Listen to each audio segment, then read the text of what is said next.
Hi, and welcome to another ZarMoney training session.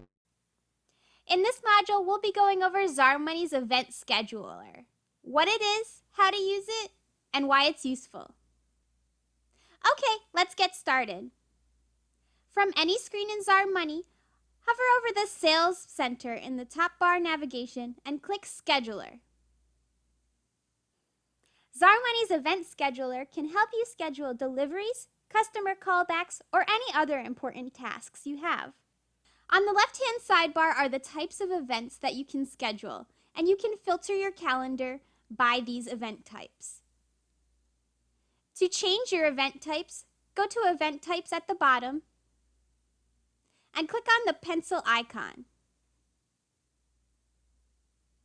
You can edit the name and also make the event type inactive. To save your changes, click Save.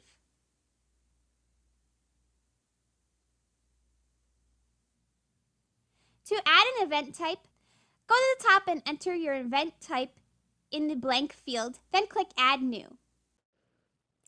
You can also sync your event types to external calendars by sharing the URL with Google Calendar, iCal, Outlook, and more. You can also email a link to share with your friends, coworkers, and others by simply typing in their email address and then clicking Send. If you ever want to remove access to your event type calendar, simply click the public link and then select Stop Sharing. To delete an event type, you can simply click the trash icon next to the name. To add a new event, simply click the day of the event.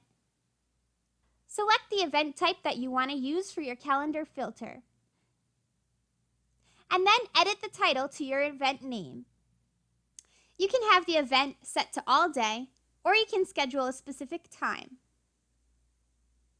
You can describe the details of the event in the memo field. Then, when you're all done, click Save and Close to save the event. If when you created the event, you put the wrong date or you're moving the date of the event, you can simply drag and drop the event to the correct day. To edit an event, simply click the event and edit the details.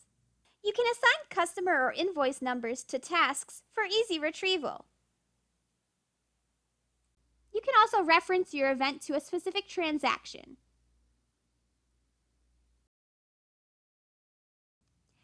You can edit the type of transactions that can be associated to events by going to your settings and checking or unchecking the box next to the transaction type. Okay, that's all for this training session. For more help, visit us at ZarMoney.com.